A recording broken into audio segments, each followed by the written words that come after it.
Halo, gimana Mbak? Iya, gimana? Kata ini gimana? Maaf sebelumnya saya dikasih nomor ini sama Mbak Eda. Terus? Katanya jenengan bisa bantu buat proses kemakau ya? Bukan bantu Mbak. Ya, Ya? kita nggak bantu. Masalahnya sampean bagaimana? Ceritakan dulu aja masalahnya. Oh, alah. Maaf, maaf, maaf. Gimana? Ceritanya gimana? Oh, gini ceritanya saya mau notis. Ini kan bulan ini. Saya habis Mm-mm. potongan. Bulan ini habis potongan saya mau notis. Jadi mau pindah ke Makau. Saya di sini kerja. Maaf apa aja ya. Jadi nggak ada istirahat sama sekali. Oh. Orang dewasa 3, cuman kerjaannya monoton gitu loh. Hmm. Terus? Sampean mau break?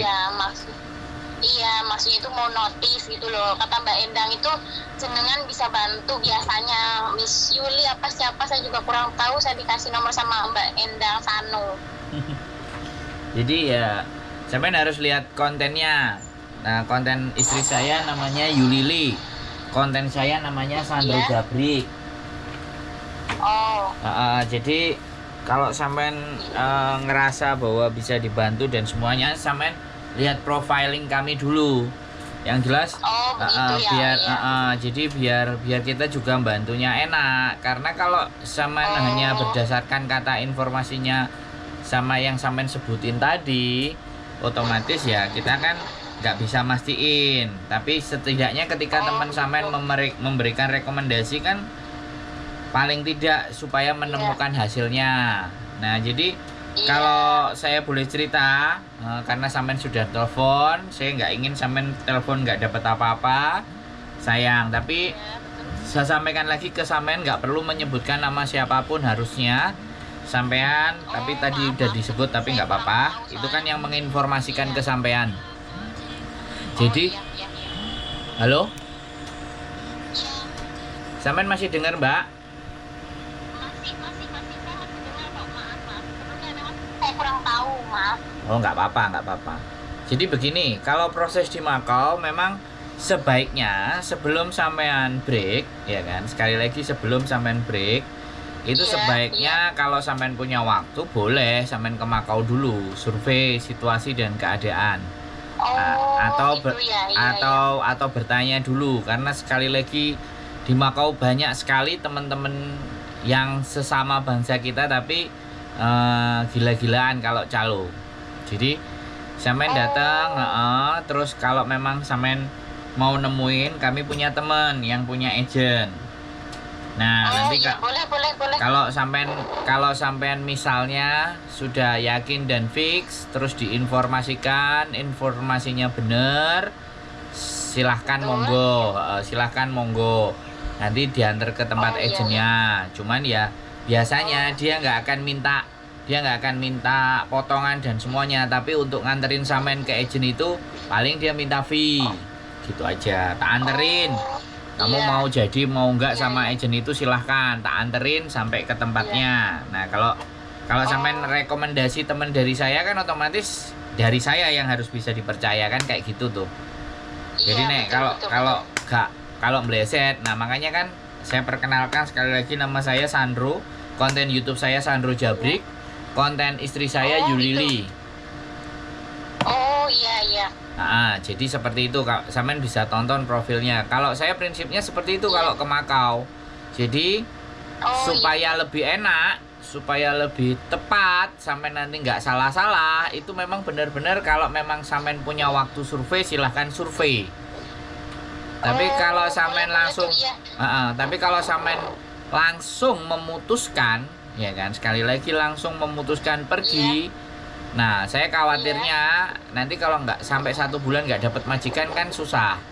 Dan Iya, iya, pesan betul, betul, pesan betul. saya, pesan saya sekali Iya. lagi, walaupun potongan sampean sudah selesai, kalau sampean sudah mau pergi, usahakan kondisikan yang di rumah, uangnya jangan dikirim semua ke rumah, ke Iya. Indonesia. Sampean harus simpen juga, karena kan Iya. masa masa depan sampean kan masih belum menentu gitu loh. Jelas, iya. Iya, Ya, betul, betul. saya takutnya Betul. teman-teman itu gegabah. mau pindah aja langsung, makanya ditimbang dulu Betul. sebelum Nggak ada persiapan. sebelum one man notice itu disetting semua ya, biaya kos di Makau sebulan berapa, minimal antara 1.000 sampai 1.400 tergantung kamare, campur apa sendiri. Nah jadi itu harus sampean pikirkan. Paham, soalnya saya bener-bener pertama. Nah makanya saya jelasin supaya sampean nggak sia-sia dapat teleponnya, dapat infonya yang benar, dan nanti sampean cross check sendiri nama saya dan nama istri saya supaya sampean lebih yakin atau lebih paham atas informasi yang saya sampaikan. Karena terkadang orang-orang itu nggak melihat profilnya siapa yang ngasih info, tahu-tahu jalan aja terus ternyata kebentur-bentur, nah kena masalah. Nah itu kan masalah juga kan. Makanya ini maaf, lain kali bisa disambung soalnya saya udah dipanggil lagi. Oh ya sudah lah, silakan. Oke, siap. Ya wes yo. Oke, bye bye. Untuk informasinya. Oke, siap. Oke, buat teman-teman semuanya, sekali lagi saya mau ngomong bahwa memikirkan sesuatu, menjalani sesuatu itu memang sebaiknya tidak terlalu gegabah. Kita harus pikirkan baik-baik, kita harus hitung benar-benar segala sesuatunya agar kita nanti tidak tersesat di jalan. Sekali lagi ya, kembali lagi di mana bahwa Makau walaupun kata orang di sana lebih enak, di sana lebih bebas, ya belum tentu juga. Sekali lagi kalau pengetahuan kita tentang Makau belum bisa dipahami, terus kita asal, kita comot segala sesuatunya, jatuhnya nanti di sana tidak ada prepare dan persiapan. Jadi sayang sih sebenarnya, selesai potongan 6 bulan sudah mau cabut. Jadi nyugihin PT gitu loh. Jadi kalau kayak gitu itu ibaratnya kita tinggal nerima panennya, kita udah cabut. Jadi sebisa mungkin menyesuaikan, karena memang sekali lagi Hongkong ya, rata-rata non sudah seperti itu. Dan ini kembali seperti masa lalu juga sama. Ketika peraturan itu tidak COVID, nah maka teman-teman sudah gampang sekali banget, dan Makau sangat ramai sekali, ya nggak ada masalah. Itu juga bagus juga, no problem. Mau di Makau mau di Hongkong semuanya sama saja menurut saya, tetap bekerja. Nah kembali lagi di mana ketika kita bicara, bahkan sekarang pun kadang-kadang orang-orang yang finish pun itu masih terbawa aura COVID ya.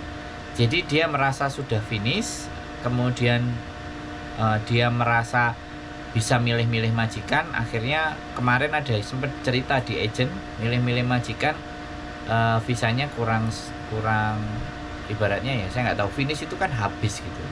Jadi dia sudah mau keluar dari majikan, tapi ternyata belum ada majikan yang cocok. Nah ini loh, ini fenomena. Jadi dimanapun dan apapun sekarang, kita mau mengupgrade kemampuan kita, minta gaji yang tinggi, itu bejo-bejan, masih harus metani lagi.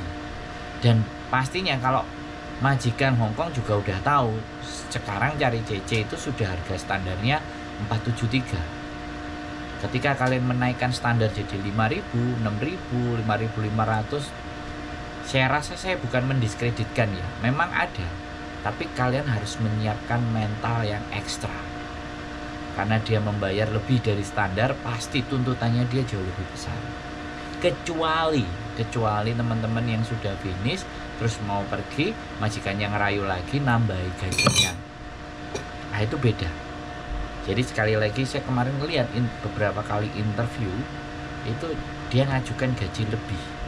Padahal kalau dibilang lebihnya ya nggak banyak loh, cuma 5.500. Dari 473 itu cuma berapa? Tapi majikannya langsung ngerutin dahi. Nah itulah fenomena yang terjadi. Sekali lagi tetap semangat, apapun orang baik akan selalu ketemu dengan orang yang baik. Dan kalau kalian jadi merasa diri kalian baik dan diketemukan orang yang nggak baik, itu sebenarnya sebagai bentuk untuk mengevaluasi diri. Sekali lagi tetap semangat, jaga sehat, keep stay tune, YouTube channel, and see you next video. Bye bye.